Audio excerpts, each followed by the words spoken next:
Hello? Good morning. Green GSM, hello ma'am. Opo. Confirm ko lang ma'am yung pickup location, 64 Sergeant Catalo Street. Tama Opo. po. Ma'am, ang ETA ko ma'am, 9 minutes. Sige po. Okay lang po. Ma'am, ang plate number ko po is NSY 1508 on the way po. Okay. Okay po, thank you po. Hello po. Hello ma'am. Hello sir, good morning po. Good morning po. Arrive po, no? Sir Vince po, no? Yes po. Hello sir, I'm Alex sir, your driver for today. Sir, okay lang sir mag-seatbelt po tayo sir. Kasi madidetect po ni car. Okay ba? First time namin to, sir. Okay ba? Maganda pong ano yan. So pupunta po tayo ng Robinsons Magnolia sir. Yes po. Okay po, larga na po tayo. And start meter po ako. Okay. Okay po. So yung aircon natin sir, okay lang po ba? Yes po. Okay po. So first time niyo po nag-book ng Green GSM? Opo. Okay po. Saan niyo po nalaman yung Green GSM po, ma'am sir? TikTok, sir. TikTok. Oo. Nice po, no? Nag-promote lang. Okay. So po, yung electric car po, first time niyo rin po? Opo. Ito pong gamit po ng Green GSM is fully electric vehicle, car.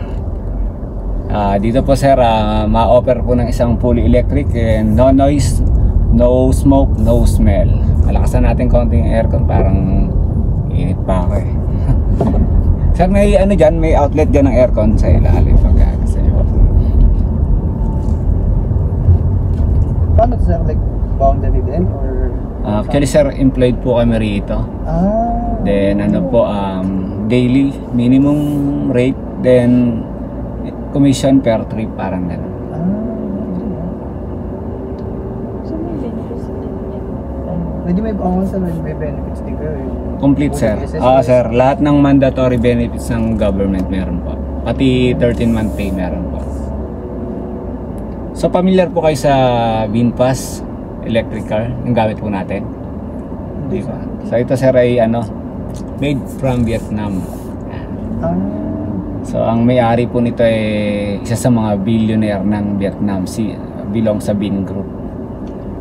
Dahil sir, mga special feature niya sir, yung ano sir, ayan, yung ano niya, 360 degrees camera sa may GPS.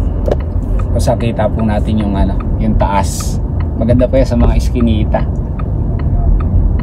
Pero yung sasakyan na to para sa dito lang, sir? O nag-produce din sila ng pang... Ano sir? Personal. Marami po silang unit din. Talagang manufacturer sila ng mga electric car. So ito pong unit na to, ito po yung exclusive na pang taxi dito sa Pilipinas. So nakakita na rin po ako ng ilang unit niya, parang BF3, BF7, BF8, mga mas magandang klase na po yung B7, B8 pa, ganun.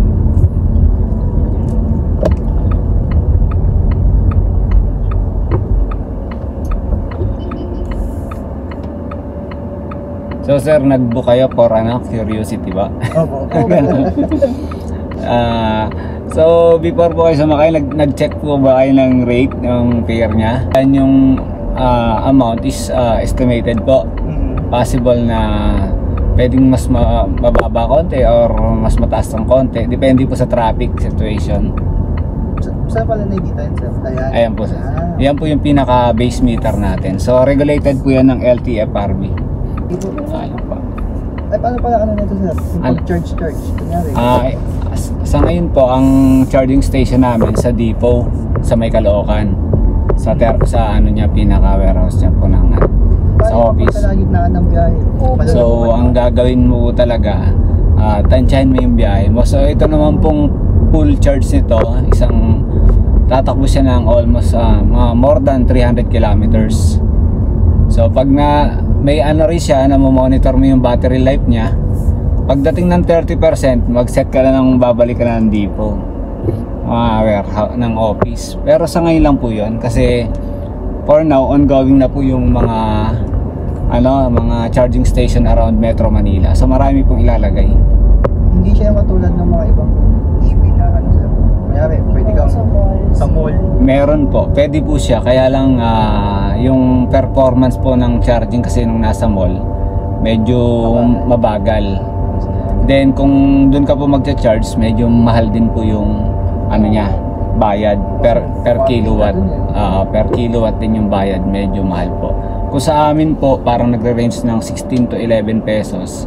Baka sa kanila po 20 pesos may get, parang ganun, 1 kilowatt. So talagang mas babalik ka na lang ng depot.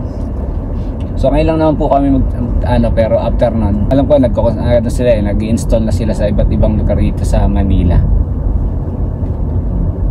So magugulat ka lang sir, mga few weeks or siguro after a month, makita mo to nagkalat na to sa kalsada. Kasi po po ito, 2,500 units ang naka-allocate sa Metro Manila. Metro Manila pa lang. Opo, pero magkakaroon din ng Cebu. Basta po yung mga metro sa provinces, ganun.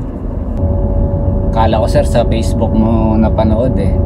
Kasi karamihan sa Facebook ka nag-search sa mga vlog nito, baka mukha ko yung makita mo sir.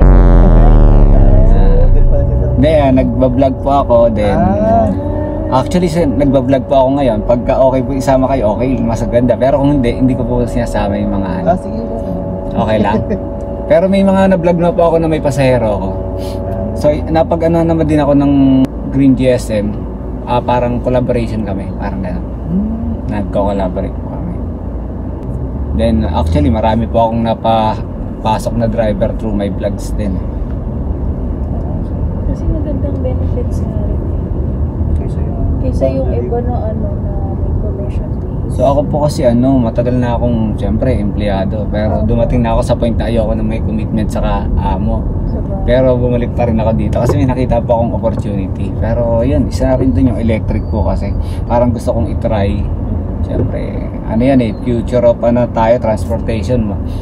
Soon, baka ito na rin yung mga ibang buwabiyahe dito for electric na rin. Nakakailang biyahe kayo sa isang... Nung nakaraan... Ano pa 8 hours? Sir, 8 hours yung duty mo for minimum pay, parang 645. Wala po kaming overtime. Kung tapos mo na 8 hours, pwede ka nang bumalik sa depot, sa office, tahinga ka na. Pero kung gusto mo po kasi dito, habang lumalaki yung gross mo, lumalaki yung commission mo.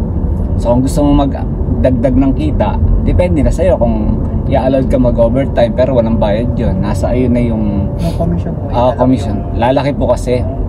Kung ang standard mo ay 15%, may possibility na umabot ng 45% kung lumalaki yung gross mo.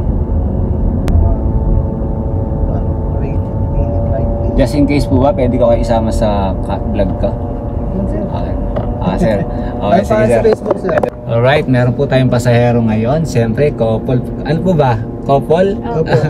So, ang pangalan niyo ma'am? Andrea po. Si sir? Vince po. Yan, so naisakay ko sila, papunta sila ng Robinsons Magnolia sir, tama no? Yes. Sir, experience sir, pagsakay, nabanggit niyo po kanina for di ba? Oo pala to sir, nakita. Alright. So, sabi niyo po kanina, curiosity lang kaya kayo nag-book sa Green GSM. So, ano niyo pong ngayon po na-experience niyo, okay po ba? Oo sir. Service sir, ha? Okay. So, yun. Ito na rin gagamitin namin pa uwi. Alright. Shoutout po ulit kay Sir Vince saka kay Ma'am Andrea po. salamat po ma'am ha. Yan. Masasuggest niyo ba ma'am ang Green GSM? Opo. Yes. Alright. So ito po, pwede po 3 ways po na pwede kayong makasakay ng Green GSM. Di ba ngayon, nag-book kayo? Opo. Pwede nyo rin po itong parahin just in case wala kayong data. Hindi Okay. kaya. Opo. Pag nakita lang po sa daan. Opo, nakatayo kayo dyan sa kanto na... Meron ko yung sir, yung parang logo sa sir, meron po. Hindi nyo po napansin yung taxi. Meron po. Parang badge, taxi badge, meron po. Pwede nyo po parahin to. Yung halimbawa na wala kayong data or nahirapan kayo mag-book, nagdumaan sa harap nyo, pwede nyo pong parahin. Then sa body nito, merong body number po dyan.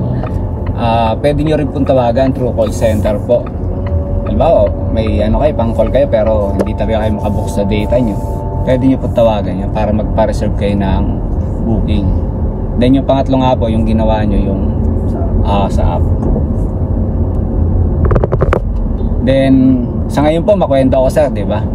Pwede po kayong ano sir, meron po diyang option na silent booking, silent trip, which is kung saan yung driver sasakay lang kayo, hindi kayo kausapin. Kasi gusto niyo pong mag-senti, parang ganun. So yun po yung option doon. Yung po kasi mga sinasabi ko, protocol po namin yon as driver, parang kailangan kasama yung mga question, yung pag-greet, pagbate. Yung kanina po, nag-call ako, yung Green GSM, hello, Sir Vince, tapos location. Sir, na-follow na kita, sir. Ay, thank you sir, maraming salamat. Sir, mapapanood mo tong vlog niyo, unahin ko na itong i-upload. Meron na po kasi akong ginawa pero hindi ko pa.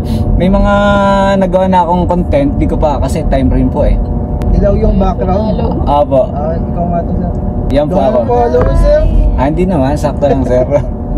Medyo ano lang po, ina-enjoy ko lang naman to, hindi naman ako nag-expect, pero kahit pa paano, may mga brand na nagtitiwala.